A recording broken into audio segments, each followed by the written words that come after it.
नमस्कार दोस्तों, LS classes में आपका स्वागत है।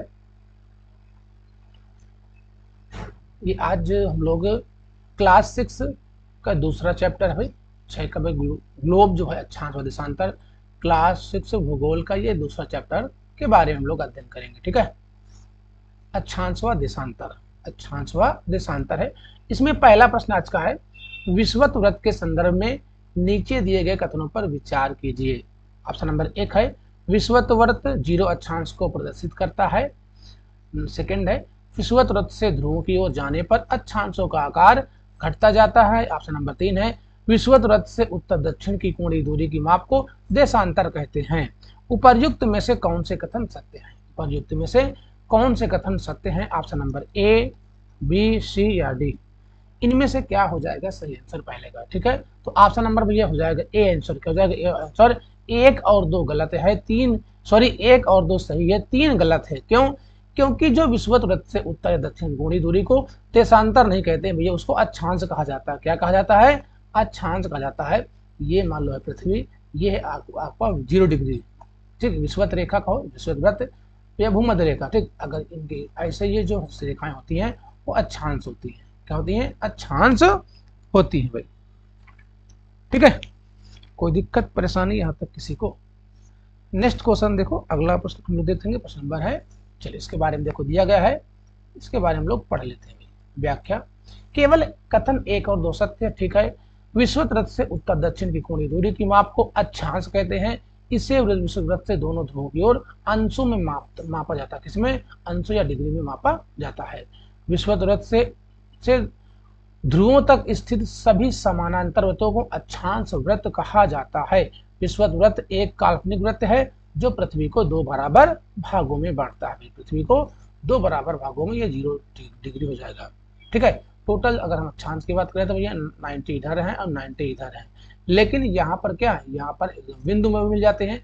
तो अगर आप 181 भी हो सकते हैं और 180, अगर 0 को छोड़ देते हैं, अगर 0 और 90 डिग्री जो है, ये जो पॉइंट है उनको छोड़ देते हैं तो 179 अक्षांश होती है। अगला पॉइंट है, विषुवत वृत्त से ध्रुवों की ओर जाने पर अक्षांशों का आकार घटता जाता है। जब भाई आप सबसे जो बड़ी अक्षांश होगी वो विषुवत यानी 0 डिग्री होगी। अगर आप ध्रुव की ओर चलते जाओगे तो अक्षांशों का आकार घटता जाएगा। भाई ये पॉइंट भी आप लोग ध्यान देना। ठीक है, अक्षांश क्या आकार, अक्षांशों का आकार घटता चला जाएगा। बाकी हम लोग और इसके बारे में अध्ययन आगे कर लेंगे भाई। कोई दिक्कत परेशानी हो यहाँ तक तो बताएं। नेक्स्ट क्वेश्चन देखो है, अगला है प्रश्न नंबर 2। प्रश्न नंबर 2 देखिए, सूची 1 को भाई सूची 2 के साथ मिलान करना है आपको। कर्क रेखा, मकर रेखा, त्रिध्रुवत या दक्षिणी ध्रुवत, इसको मिलान करना है। क्या हो जाएगा प्रश्न नंबर 2 का सही आंसर? कर्क रेखा क्या है? कर्क रेखा आपकी होती है कर्क रेखा। ठीक है, कर्क रेखा हो जाएगी भाई, ये आपका जैसे है 20 डिग्री है, ये यहाँ पर है कर्क रेखा। 23.5 डिग्री उत्तर में कर्क रेखा है और 23.5 डिग्री मकर रेखा है। ठीक है, उत्तरी ध्रुवत 66.5 डिग्री हो जाएगा उत्तर में और 66.5 डिग्री हो जाएगा नीचे दक्षिणी ध्रुव वृत्त। ठीक, तो कर्क रेखा ए का हो जाएगा भैया, ए का है 2, ए का 2 हो जाएगा, और मकर रेखा ए का हो जाएगा 3। ए का 2 और बी का 3 कहाँ पर है? ए का 2 बी का 3 सिर्फ किस में है? ऑप्शन नंबर सी में है। तो ऑप्शन नंबर इसका सी हो जाएगा सही आंसर। नेक्स्ट है, अगला प्रश्न लोग देखते हैं। प्रश्न नंबर नेक्स्ट, आप लोग लाइक और भाई शेयर जरूर कर दीजिए सभी लोग। हम लोग दृष्टि पब्लिकेशन के भाई जो सीरीज आती है एनसीईआरटी के, तो उसको अध्ययन कर रहे हैं। ओके, व्याख्या है, विषुवत वृत्त 0 डिग्री, उत्तरी ध्रुव 90 डिग्री अक्षांश है और दक्षिणी ध्रुव 90 डिग्री अक्षांश के अतिरिक्त 4 महत्वपूर्ण अक्षांश और रेखाएं और भी हैं। उत्तरी गोलार्ध में कर्क रेखा 23.5 डिग्री उत्तर में और दक्षिणी गोलार्ध में मकर रेखा 23.5। ये आपके गोलार्ध हैं, ये आपके दक्षिणी गोलार्ध है और ये ऊपर तो हो गया 0 डिग्री के भैया भूमध्य रेखा के ऊपर में उत्तरी गोलार्ध हो जाएगा। विषुवत वृत्त के भैया 66.5 डिग्री उत्तर में और नीचे और दक्षिण ध्रुव में आर्कटिक वृत्त कहलाता है। इसको उत्तर में है, इसको क्या बोलते हैं? आर्कटिक वृत्त कहलाता है भाई। 66.5 डिग्री उत्तर को। और वैसे विषुवत रेखा के 66.5 डिग्री दक्षिण में दक्षिणी ध्रुव वृत्त यानी कि अंटार्कटिक वृत्त कहलाता है। ये हो जाएगा नीचे। अगला प्रश्न भाई प्रश्न नंबर 3। प्रश्न नंबर 3 है, नीचे दिए गए युग्मों में से कौन से सुमेलित नहीं हैं? इनमें से कौन से ऐसे हैं जो सुमेलित नहीं है? कर्क रेखा एवं मकर रेखा के बीच क्षेत्र शीत गठबंध कहलाता है क्या?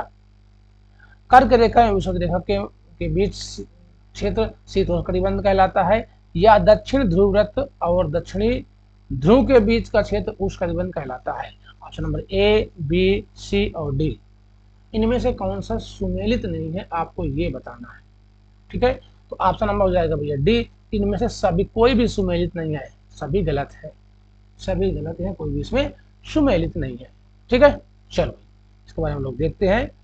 व्याख्या दी गई है, कर्क रेखा एवं मकर रेखा के बीच सभी अक्षांशों पर सूर्य वर्ष भर एक बार दोपहर में सिर के ठीक ऊपर होता है, इसलिए इस क्षेत्र में सबसे अधिक ऊष्मा प्राप्त होती है, अतः इसे उष्ण कटिबंध कहा जाता है।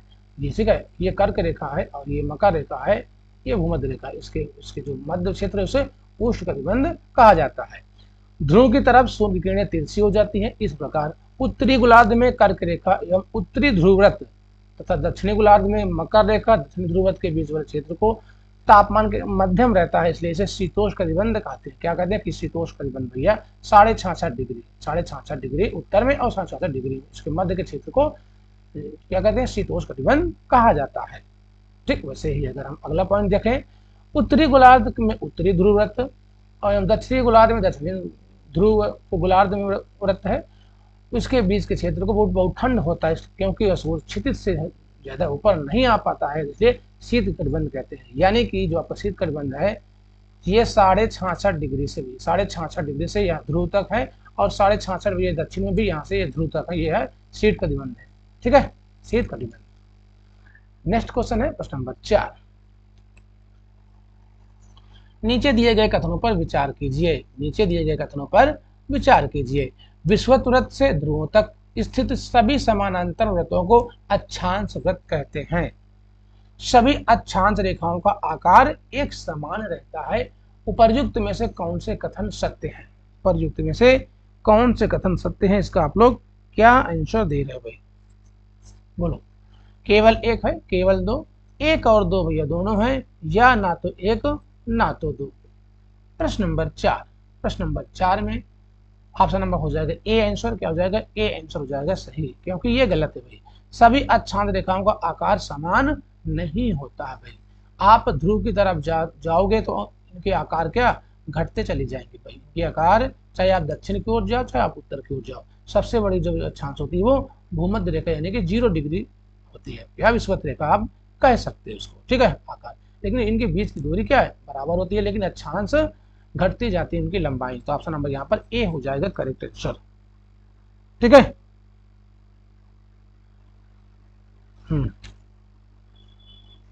चलिए भाई हम लोग अगले प्रश्न की ओर। चलो नेक्स्ट क्वेश्चन देखते हैं हम लोग। प्रश्न नंबर अगला है, ठीक। अच्छा, अगर ये पूछा जाए कि भाई एक अक्षांशी दूरी यानी एक अंशों की जो दूरी होती है वो 111 किलोमीटर होती है, ठीक है। इनके मध्य जो दूरी होती है वो 111.13 किलोमीटर की होती है। दो अक्षांशों के मध्य की दूरी 111.13 किलोमीटर की होती है भाई। ये पॉइंट भी आप लोग ध्यान देना भाई।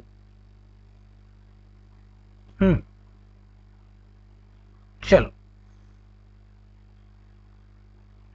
अगला है प्रश्न नंबर, चलिए इसके बारे में देख लेते हैं हम लोग। केवल कथन एक सत्य है, जैसे जैसे हम विषुवत रेखा से दूर जाते हैं अक्षांश रेखाओं का आकार घटता जाता है। इस प्रकार विषुवत रेखा के उत्तर के सभी समानांतर रेखाओं को उत्तरी अक्षांश कहा जाता है, तथा विषुवत वृत्त के दक्षिण स्थित सभी समानांतर रेखाओं को दक्षिणी अक्षांश कहा जाता है। उल्लेखनीय कि अक्षांशों को हम अंशों में मापते हैं, किसमें अंशों में मापते हैं, तथा दो अक्षांशों के रेखाओं के बीच की दूरी लगभग 111 किलोमीटर होती है। नेक्स्ट क्वेश्चन है, प्रश्न नंबर है अगला।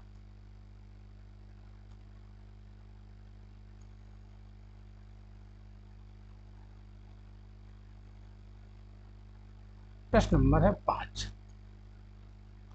उत्तरी ध्रुव से दक्षिणी ध्रुव को जोड़ने वाली संदर्भ रेखा को क्या कहा जाता है? उत्तरी ध्रुव को भैया दक्षिण विषुवत वृत्त है, देशांतरी या मोत्तर रेखाएं हैं, अक्षांश रेखाएं, या उत्तरी ध्रुव यानी आर्कटिक वृत्त। प्रश्न नंबर 5, प्रश्न नंबर हो जाएगा पी भी। ऐसे आपकी जो रेखाएं होती हैं, ऐसी रेखाएं होती है ना, ऐसी रेखाएं होती हैं, ऐसी रेखाएं, ऐसी रेखाएं, ठीक है, ये आपकी होती हैं देशांतर रेखाएं। क्या होती हैं? देशांतर रेखाएं होती हैं। ठीक, देशांतर रेखाएं की लंबाई में तो क्या होती है? लंबाई समान होती है, लेकिन इनके बीच का जो गैप होता है वो अलग अलग होता है। सबसे ज्यादा विषुवत रेखा के आसपास ही इसका गैप सबसे ज्यादा होता है, लेकिन इनकी लंबाई ये अक्षांश के उल्टा होती है।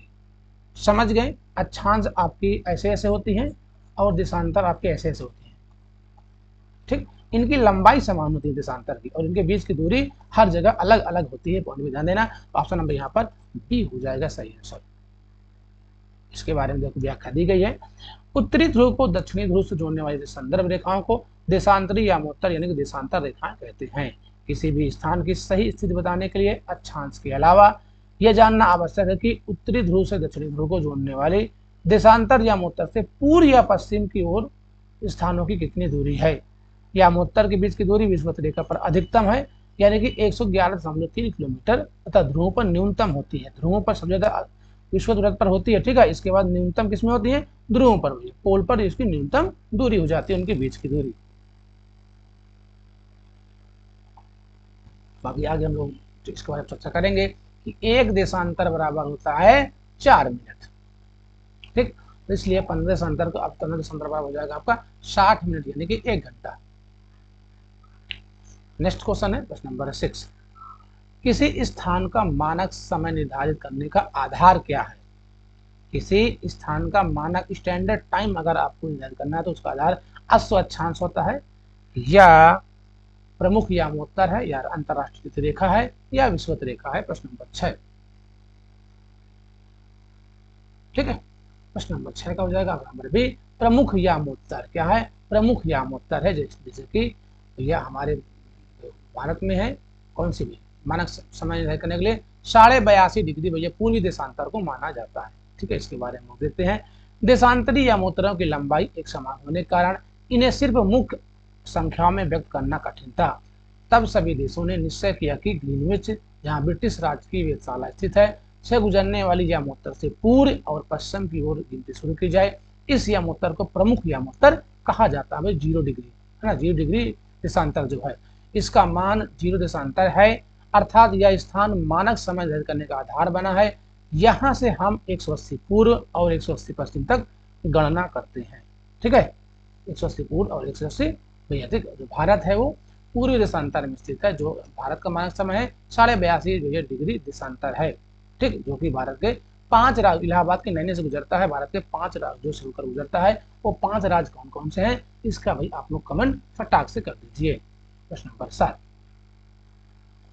निम्नलिखित में से कौन से कथन सत्य हैं? इनमें से कौन सा कथन सत्य है?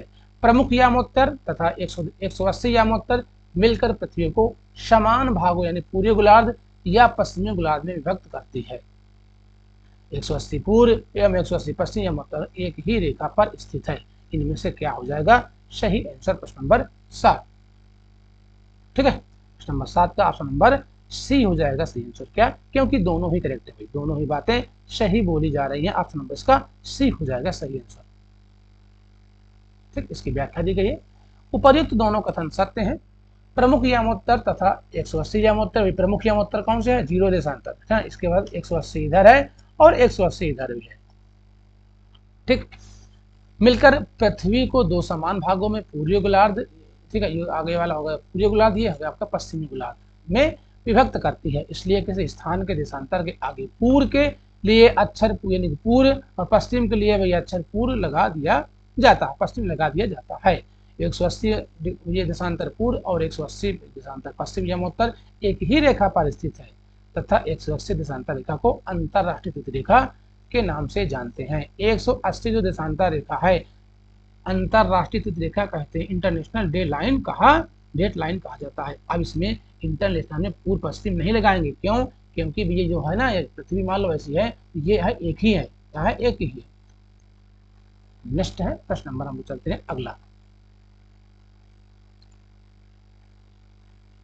प्रश्न नंबर 8। जहां पर डाउट हो भी आप लोग कमेंट जरूर कर देना और लाइक और शेयर जरूर कर देना सभी लोग।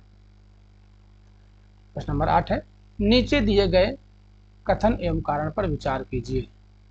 कथन है ग्रीनविच से पूर्व के स्थानों का समय ग्रीनविच समय से आगे है तथा पश्चिम के स्थानों का समय पीछे होता है। कारण क्या दिया गया है? पृथ्वी अपने काल्पनिक अक्ष पर पूर्व से पश्चिम की ओर भैया घूमती है, पूर्व से पश्चिम की ओर घूमती है। ठीक है, ऑप्शन दिया है, ऑप्शन नंबर ए है। ए, बी, सी और डी, इनमें से आप लोग क्या आंसर दे रहे हो? प्रश्न नंबर 8।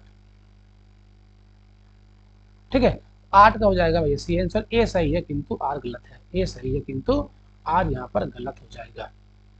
ठीक, पूर्व से पश्चिम घूमती है, ये गलत है। प्रश्न नंबर 8 का सी हो जाएगा, ये गलत है। पूर्व से पश्चिम नहीं, पश्चिम से पूर्व घूमती है, ये गलत बात बोली जा रही है। नेक्स्ट क्वेश्चन है प्रश्न नंबर अगला। देखो देखो व्याख्या दिया गया है, पृथ्वी अपने काल्पनिक अक्ष पर पश्चिम से पूर्व की ओर चक्कर लगाती है, अतः वे स्थान जो ग्रीनविच के पूर्व में है उनका समय ग्रीनविच से आगे होगा तथा जो पश्चिम में है उनका समय पीछे होगा। अगला प्रश्न है प्रश्न नंबर नेक्स्ट देखो, पृथ्वी को अपने अक्ष पर 1 डिग्री घूमने में कितना समय लगता है? 1 डिग्री घूमने में या एक देशांतर अगर यहाँ पर होता तो कोई दिक्कत नहीं होती है। ठीक है, तो 4 मिनट, एक देशांतर में 4 मिनट भी लगता है। ठीक, पृथ्वी अपने अक्ष पर 24 घंटे में 360 डिग्री या 360 देशांतर घूमती है। इस 24 घंटे में 360 है, अगर 1 घंटे की बात करें तो 15 भी मैंने आपको बताया है, तो 1 घंटा है तो 1 घंटे में 60 मिनट होते हैं, तो यहाँ पर 4 डिग्री हो जाएगा सही आंसर यहाँ पर। ठीक है, चलिए अगला प्रश्न है प्रश्न नंबर 10। नंबर 10 है, यदि कोई स्थान ग्रीनविच से भैया 20 डिग्री पूर्व में स्थित है तो ग्रीनविच और उसका उस स्थान के समय में कितना अंतर होगा? 1 घंटे का, 1 घंटा 20 मिनट का है, 1 घंटा 30 मिनट का है, एक समान समय होगा।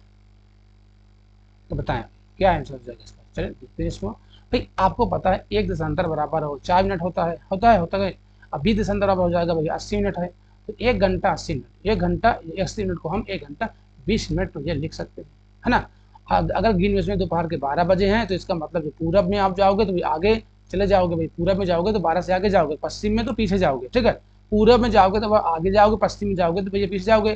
तो 12 के बाद 1 घंटा 20 मिनट जोड़ दो तो हो जाएगा 1:20 रह जाए हो रहे होंगे। ऑप्शन नंबर यहाँ पर हो जाएगा बी आंसर, 1 घंटा 20 मिनट। ठीक है, 1 घंटा 20 मिनट है हो जाएगा। प्रश्न नंबर 10 का था, हाँ 10 में 1 घंटा 20 मिनट, बी आंसर। नेक्स्ट है प्रश्न नंबर 11 देखो, भारत के किस यामोत्तर रेखा के स्थानीय समय को भारत का मानक समय माना जाता है?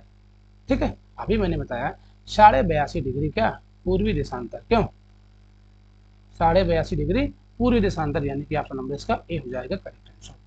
ऑप्शन नंबर इसका ए हो जाएगा करेक्ट आंसर, 11 का ए हो जाएगा सही आंसर।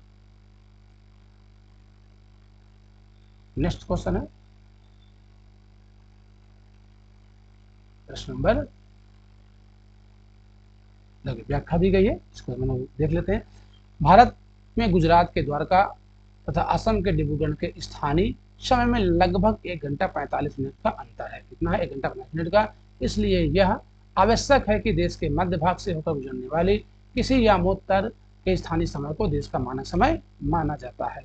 भारत में 82.5 डिग्री पूर्व को मानक पूर्व देशांतर है, मानक यामोत्तर माना जाता है, जो उत्तर प्रदेश के मिर्जापुर, कुछ स्रोतों में से इलाहाबाद के नैनी को भी बताया गया है, होकर गुजरती है।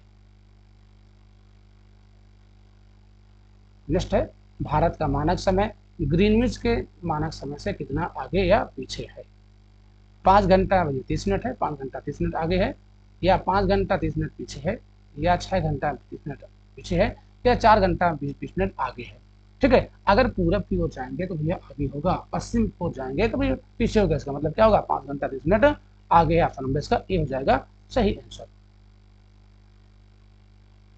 नेक्स्ट क्वेश्चन है प्रश्न नंबर, व्याख्या दी गई है, देखो व्याख्या पढ़ सकते हैं।